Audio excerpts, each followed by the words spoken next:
Hey everybody, so the time has finally come. We're going to be talking about one of my favorite things, chords.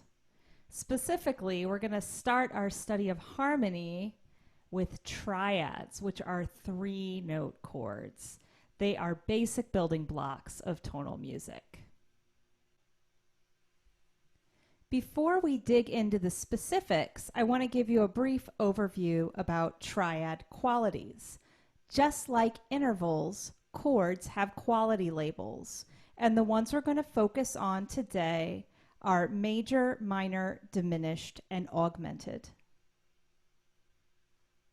The easiest way to find major triads is to derive them from scales. For example, if I wanted a D major triad, I could derive it from the D major scale.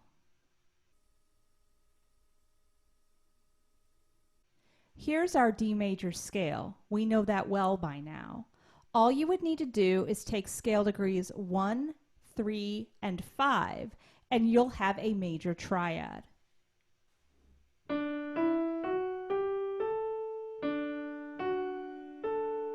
Major. That's how we would write it all together. And likewise, you can derive any minor triad from the minor scale. Again, let's try a D minor chord.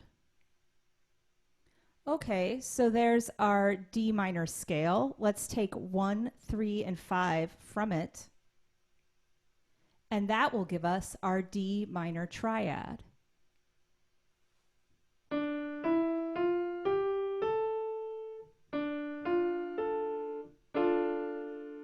D minor. I want to teach you some terms. We call the main scale degree of the chord the root.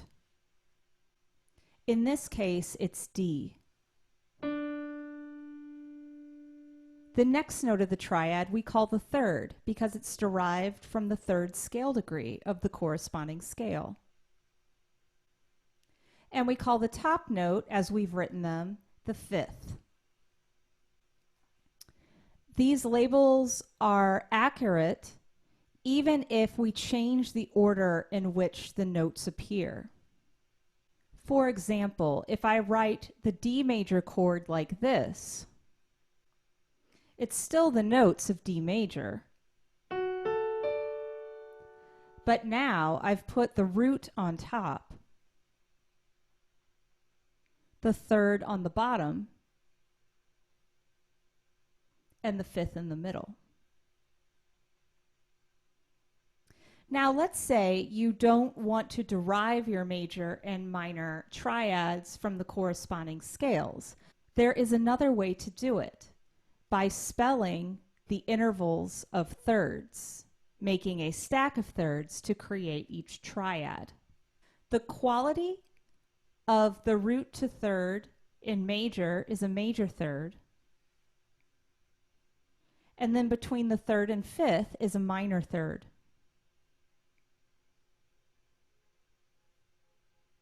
Those intervals flip-flop for minor, where we have a minor third on bottom and then a major third between the third and the fifth. You can render correct triads with either method, either deriving it from the major or minor scale, or using the stack of thirds and being careful whether it's a major third followed by a minor third or vice versa. You can also simply derive a minor triad from a major one by lowering the third, or if you have a minor triad and you want to make it major, you can raise the third. Finally, I'd like to show you how the other two triad qualities are spelled. If you want an augmented triad, it's going to be 2 major thirds, like this if we start on D.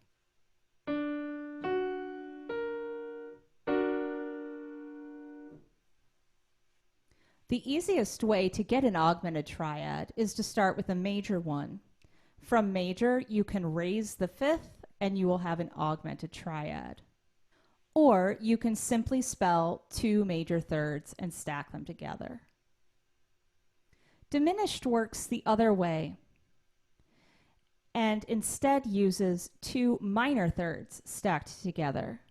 Our example from D would be D, F, A flat.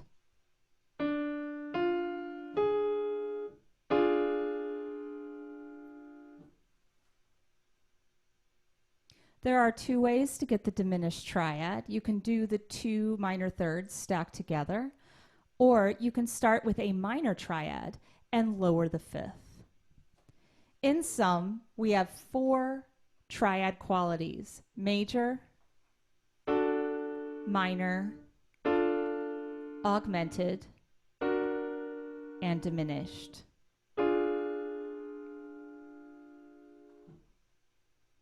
Your task now is going to be to become fluent in spelling any major, minor, augmented, or diminished triad given the root note, and also identifying them